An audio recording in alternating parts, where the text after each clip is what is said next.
এই জন্য যুবক ভাই, নষ্ট হইও না বাপ, নষ্ট হইও না। এই বন্ধুর কথা মনে রাখো, আমরা মূর্খ না। আলহামদুলিল্লাহ, পড়ালেখা আমরাও করছি, জেনারেল লাইনেও পড়ালেখা করছি, মাদ্রাসার লাইনেও পড়ালেখা করছি। শতভাগ আস্থা নিয়েই বলতেছি, বুঝ নিয়েই বলতেছি। আমি কুমিল্লা ভিক্টোরিয়া কলেজ থেকে মাস্টার্স পাশ করছি, আলহামদুলিল্লাহ। সরকারি আলিয়া মাদ্রাসা থেকে টাইটেল কামিল পাশ করছি, কৌমি মাদ্রাসা থেকে দাওরায়ে হাদিস পাশ করছি। কাজে বুঝেই কইতেছি, বুঝেই বলতেছি। ইংরেজিও পুরা পড়ছি, আরবিও পুরা পড়ছি। এই জন্য বিজ্ঞান সায়েন্স বিভাগ থেকে দাখিল পাশ করছি, এসএসসি। আমি বন্ধু বুঝাইতে চাচ্ছি এই কথাটা, অহংকারের জন্য বা ফুটাঙ্গিরির জন্য না, এই বাস্তবতাটা বুঝানো।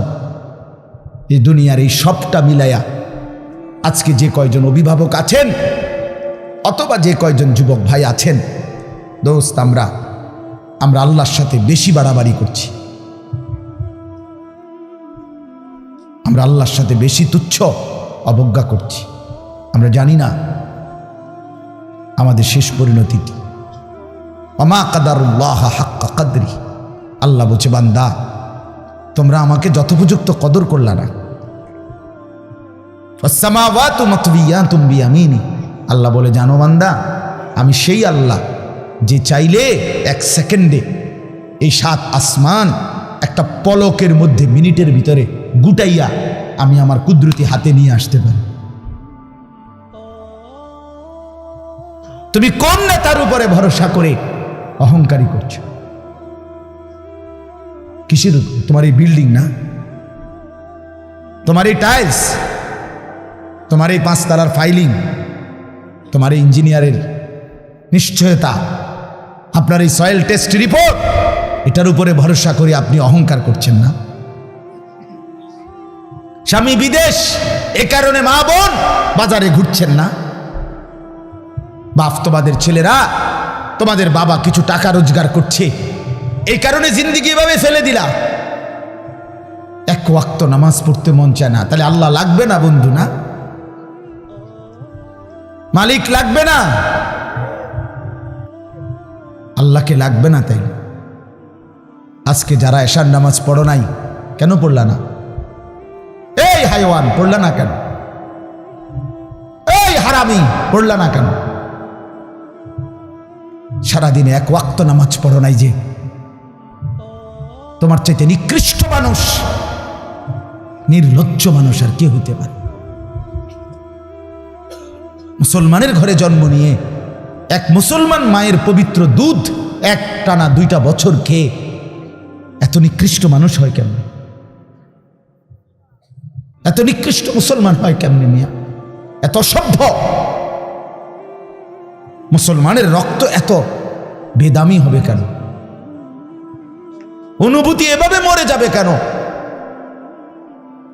এই জন্য আমি আপনাদের সামনে কোরআনুল কারীমের যে আয়াতটা পড়ছি, সূরা আলে ইমরানের 102 নম্বর আয়াত, আল্লাহ তাআলা বলছেন, ইয়া আইয়ুহাল্লাযীনা আমানুত্তাকুল্লাহা হাক্কা তুকাতিহ, হে ঈমানদারগণ, হে মুসলমানরা, মুমিনরা, তোমরা আমার, আল্লাহ বলছে 89 বার কোরআনুল কারীমের মধ্যে আল্লাহ তাআলা, একবার 2 বার না দোস্ত, হে ঈমানদারগণ, হে আমার মুমিন বান্দা, এই কথা বলে আল্লাহ 89, 8 9, 89 বার আল্লাহ কোরআনে ডাক দিয়েছেন। বলছে, তুমি আমার বান্দা, তুমি মুমিন, তোমারে আমি জান্নাত দেব। বান্দা, তোমারে আমি জান্নাত দিতে চাই, বিশ্বাস করো, তোমার জন্যই জান্নাত, কোনো বেঈমানের জন্য জান্নাত না। ঈমানবিহীন কেউ জান্নাতে যাবে না। পৃথিবীর সমস্ত ভালো কাজ যদি কোনো বেঈমান করে, তবুও সে জান্নাতি হবে। গোটা পৃথিবীটাও যদি কেউ মালিক হইয়া দান করে দেয়, এত বড় মহানুভব, কিন্তু সে বেঈমান, ঈমান হারা, কালেমা হারা, সে কশ্চিন কালেও পরকালীন মুক্তি পাবেন। ঈমান এইসা সম্পদ, ঈমান এতনা দামি জিনিস, এত এতটা দামি সম্পদ। ঈমানবিহীন গোটা পৃথিবীর কিছুরই কোনো মূল্য নেই। তো আল্লাহ বলে সেই ঈমান আমি তোমাকে দিয়েছি বান্দা, আমি গ্রহণ করছি। ইয়া আইয়ুহাল্লাযীনা আমানু, হে ঈমানদারগণ। তার মানে তোমার এটা ফরমটা আমি নিছি, তোমার ঈমানদার হিসাবে গ্রহণ করছি, তোমারে মুসলমান বলে নিলাম আমি। এই জন্যই তো ডাক দিলাম, আমার বান্দা ডাক তো তোমাকে দিলাম। হযরত হাসান বসরি রাহমাতুল্লাহ আলাইহি বিশ্ববিখ্যাত তাবিঈ ছিলেন, আলেম ছিলেন, শ্রেষ্ঠ বুজুর্গ ছিলেন হাসান বসরি রাহমাতুল্লাহ। আমরা তাফসিরে পড়ছি, উনি বলতেন যখনই কোরআনের এই আয়াত ইয়া আইয়ুহাল্লাযীনা আমানু এটা শুনবে, তো প্রত্যেকটা মুমিনের উচিত সে কান খাড়া করে সাথে সাথে নড়ে চড়ে বসা, আর হৃদয়ের মধ্যে কথা আনা, আমার মুনিব আমাকে ডাকছেন, এখন হয়তো আমাকে কিছু করতে বলবেন অথবা কিছু নিষেধ ছাড়তে বলবেন, আর আমার উচিত মুনিবের ডাকেই সাড়া দেওয়া। তো আল্লাহ তাআলাও এখানে বলছেন ইয়া আইয়ুহাল্লাযীনা আমানু, হে ঈমানদারগণ, ইত্তাকুল্লাহা হাক্কা তুকাতি, তুমি পূর্ণ হক আদায় করে সামর্থ্যের সবটা দিয়ে, নিজ যোগ্যতার সবটুকু দিয়ে, নিজ সামর্থ্যের সবটা দিয়ে হক আদায় করে তুমি আল্লাহকে ভয় করো, তাকওয়া অর্জন করো। আখিরাত খামখেয়ালি করো না, আল্লাহর হুকুম মানাটাকে খামখেয়ালি করো না, নয়সয় মনে করো না, জোরাতালি মনে করো না। হাক্কা তুকাতি, একেবারে হক আদায় করে আল্লাহকে ভয় করো। এই কথাটা যে আল্লাহ কোরআনে বন্ধু কতবার বলছে, বারবার বারবার বারবার।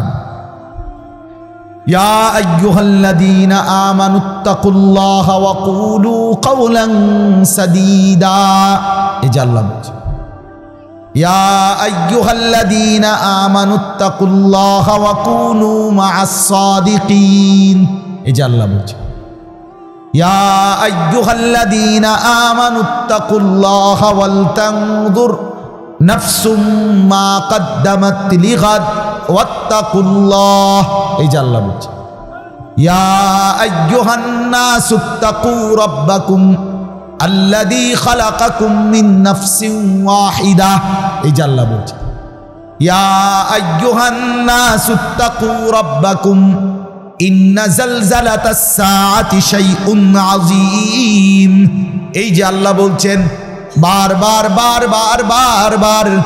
আল্লাহ বলছে হে ঈমানদার মুমিন বান্দা আমার, তুমি অন্যদের মতো না, তুমি হিন্দু না, তুমি বৌদ্ধ না, তুমি ইহুদি না, তুমি খ্রিস্টান না, তুমি নাস্তিক না, তুমি মুরতাদ না, তুমি বেঈমান না, তুমি আমার মুমিন বান্দা, তুমি আমার ঈমানদার বান্দা। তুমি আর 10 জনের মতো না, ভাত আমি সবাইকে খাওয়াবো, সেজদার তৌফিক আমি সবাইকে দেব না। বউ বাচ্চা স্ত্রী সন্তান সংসার বাড়ি গাড়ি ক্ষমতা, এটা তো আমি আল্লাহ বেঈমানকেও দিচ্ছি, বেশি দিচ্ছি। কিন্তু আল্লাহ বলেন মুমিন তোমাকে আমি জান্নাত দেব, জান্নাত, জান্নাত দেব, জান্নাত দেব। ঈমানদার জান্নাত এক পলক দেখবে।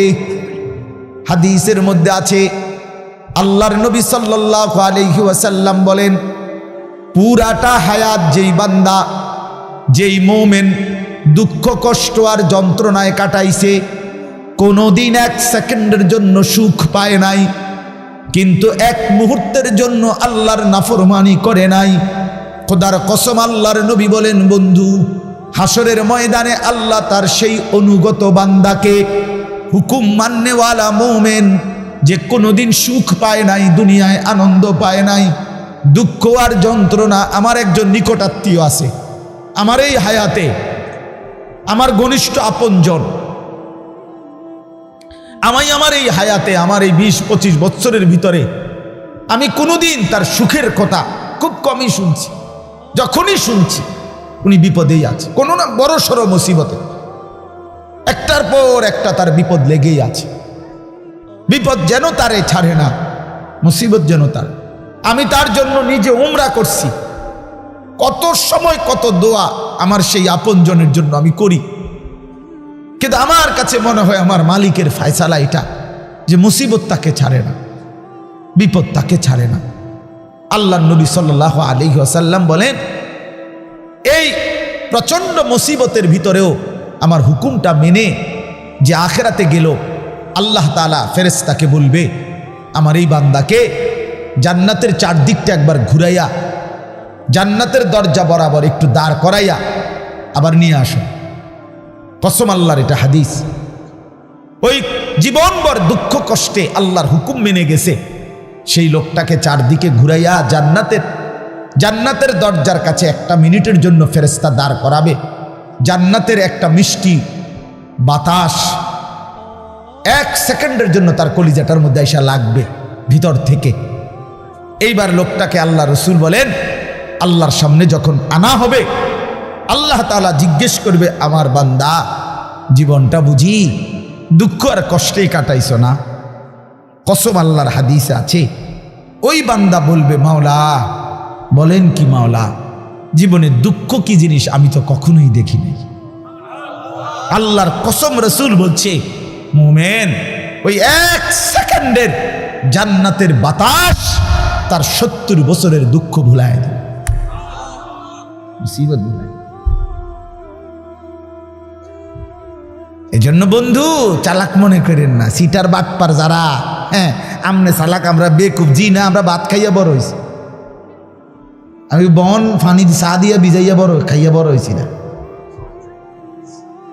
যুবক তোমরা যারা নামাজ পড়ো না আর সারাদিন নারীর ছবি আর নর্তকীর নাচ গান আর এই ফালতু জিন্দিগি, সমবয়সীদের সাথে আড্ডার মাস্তানি আর এই সদর বদর, তুমি চালাক বেটা।